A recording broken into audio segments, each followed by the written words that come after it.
야고보서 1장 12절 다 같이 함께 봉독합니다.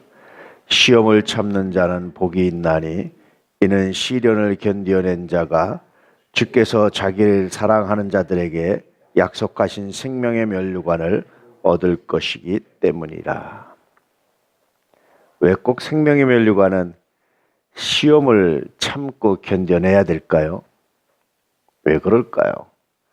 로마서 5장 3절 4절에 보면 환난은 인내를, 인내는 연단을, 연단은 소망을 이룬다.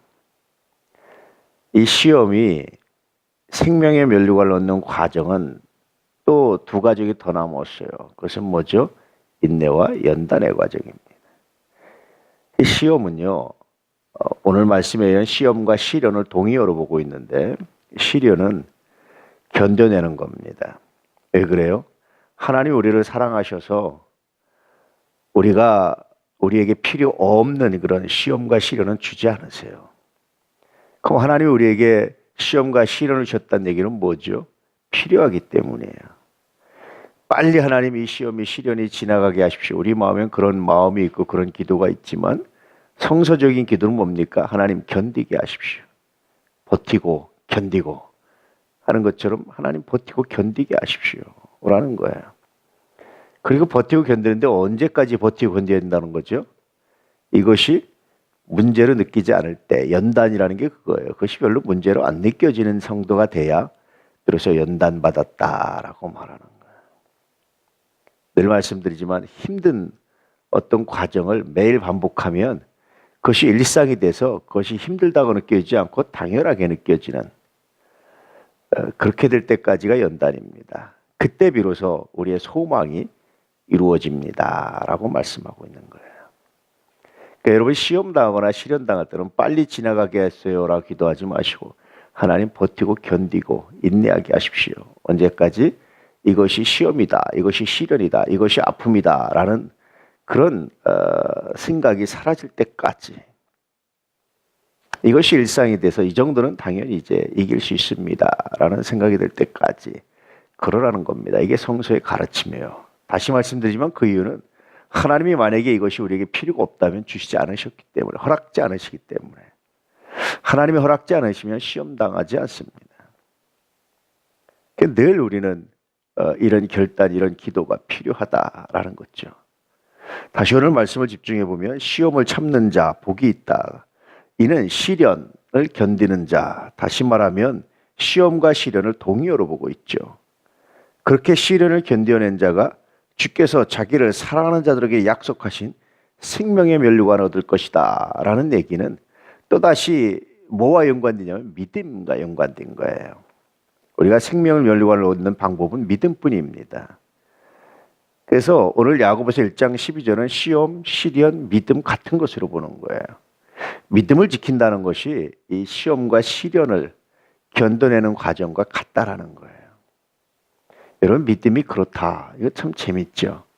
히브리서 11장에 있는 믿음을 봐도 그래요. 거기에 나오는 믿음의 사람들 다 시험과 시련을 견뎌낸 사람이지 시험과 시련을 외면하거나 피하거나 한 사람이 아무도 없다. 그것을 견뎌냈을 때 비로소 생명의 면류관, 하나님의 구원을 목도하게 되었다라고 말씀해 주고 있는 거예요. 힘들죠. 어렵죠. 근데 아직도 힘들다 어렵다 느껴진다면 아직 시험의 때가 안 끝난 겁니다. 아직 시련이 안 끝난 겁니다. 이 정도는 내가 능히 감당할 수 있습니다 하는 것이 시험의 때가 끝난 것이고, 이제는 시련이 끝난 것이고, 그 시험의 결과인 하나님께서 약속하신 소망이 이루어질 때 그때가 다가오는 거죠. 저는 종종 그런 고백을 합니다. 말씀드렸다시피 감당치 못할 시험을 하나님이 나에게 주시지 않습니다. 어떤 거든지 하나님께서 나에게 어떤 문제를 주셨다는 것은 감당할 수 있기 때문에, 그것이 큰 문제면 큰 문제일수록 오히려 감사하죠. 하나님 이 정도를 감당할 수 있게 해주셔서 정말 감사합니다. 그런 고백을 하죠. 그렇게 고백을 하다 보면 그것이 더 이상 시험거리가 아닌 것이 느껴질 때가 종종 있어요. 동해일기를 쓰다 보면 정말 감동할 때가 많아요. 그냥 하루하루의 삶이 정말 감동입니다. 이번 주 설교 주제가 동행인데요.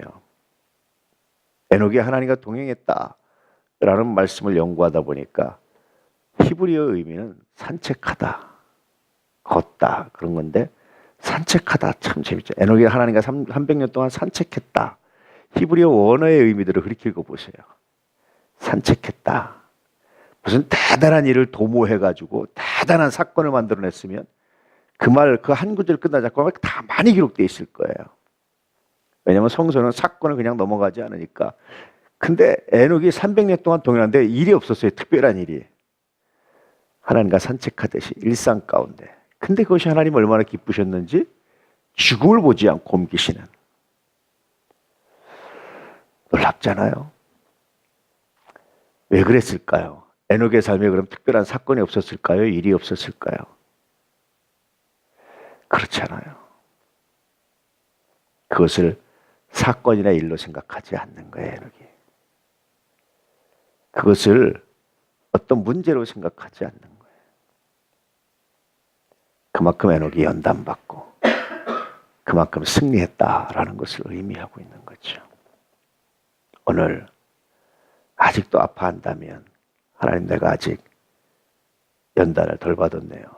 아직도 슬퍼한다면 하나님 아직도 내가 아직도 분노가 일어난다면 하나님 아직도 빨리 치워주세요라고 말하기보다는 하나님 버티고 견디셔. 이것이 더 이상 분노가 되지 않도록, 이것이 아픔이 되지 않도록, 이것이 슬픔으로 느끼지 않을 때까지 하나님 연단하셔서 이 정도 가지고 시험에 넘어지지 않게 해주십시오. 기도하며 승리하는 귀한 명절 아침 되시기를 축복합니다. 여러분 가정에, 여러분 삶에 하나님의 영광이, 하나님의 은혜가 가득하기를 축복합니다. 메리 설날입니다. 할렐루야.